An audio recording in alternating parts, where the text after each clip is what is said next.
Shalom, Bapak Ibu Saudara yang dikasihi Tuhan. Seri pengajaran hari ini, Senin 15 Maret 2021, berjudul Kekristenan itu Jalan Hidup. Jadi yang benar, kekristenan itu bukan agama, melainkan jalan hidup. Jalan hidup yang dimaksud adalah hidup seperti Yesus. Karena memang kata Kristen sendiri pada mulanya dipakai untuk memberikan julukan atau sebutan orang-orang yang mengikuti jejak Yesus, yang hidupnya serupa dengan Yesus. Hal itu juga jelas dikatakan dalam 1 Yohanes 2 ayat yang ke-6. Demikian, barang siapa mengatakan bahwa ia ada di dalam Dia, ia wajib hidup sama seperti Kristus telah hidup. Kalimat di dalam Dia di sini maksudnya di dalam Kristus. Jadi yang dimaksud tentu adalah orang Kristen. Jadi, orang Kristen harus hidup sama seperti Kristus telah hidup. Kurang dari itu tidak bisa disebut Kristen. Pertanyaannya, hidup seperti Yesus itu bagaimana?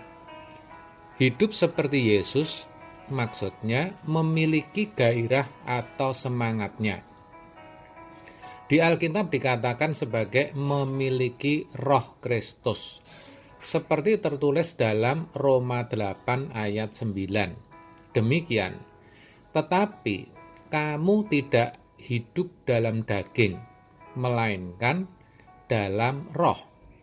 Jika memang roh Allah diam di dalam kamu, tetapi jika orang tidak memiliki roh Kristus, ia bukan milik Kristus. Ayat ini mengingatkan bahwa orang Kristen itu sudah menjadi milik Kristus, dan jangan lagi menuruti keinginan daging, tetapi supaya hidupnya dipimpin oleh Roh Kudus. Ini berarti orang Kristen harus memiliki Roh Kristus atau Roh Yesus, yaitu gairah atau semangatnya. Lalu pertanyaannya, gairah yang seperti apa?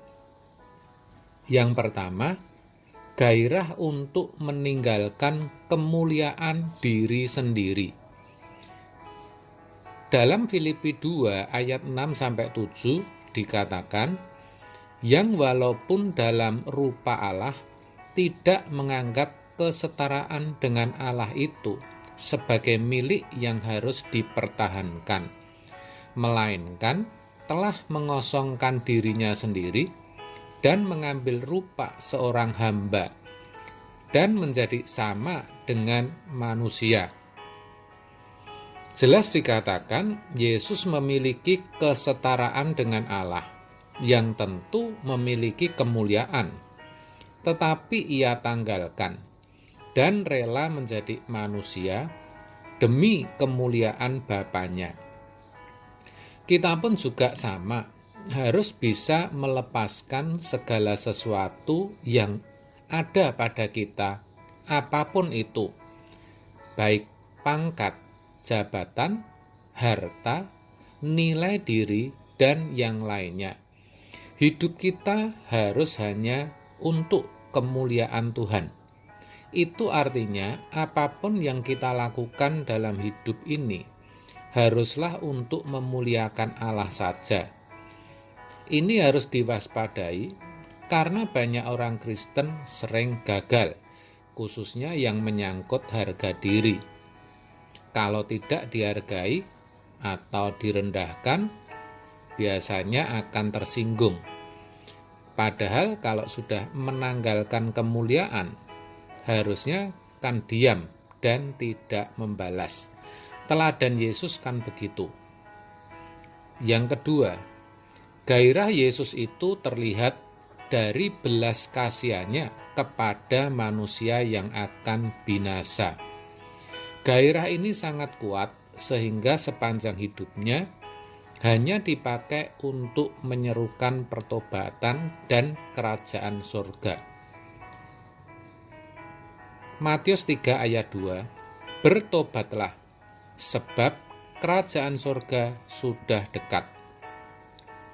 Dimanapun dan kapanpun, yang selalu diberitakan, yang diajarkan selalu pertobatan dan kerajaan surga.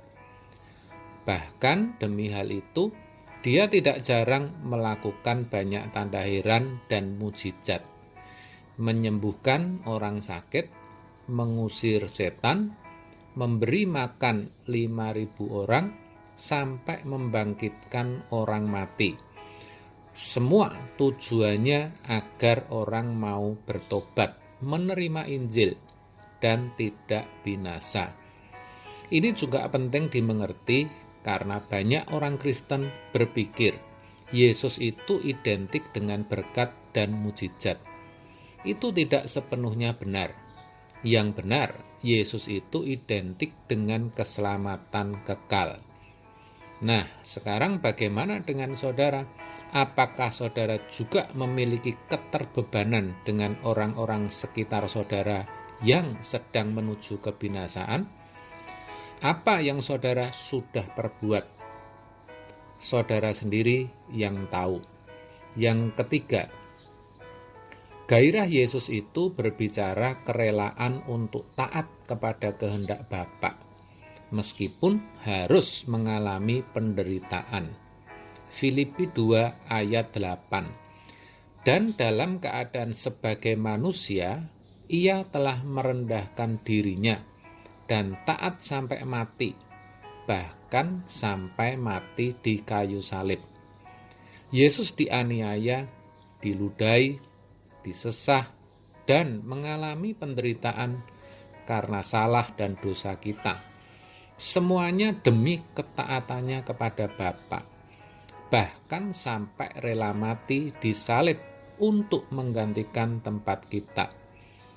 Jadi kalau kita mau serupa dengan Yesus, kita juga harus dengan rela hati, berani, dan mau menderita demi Dia.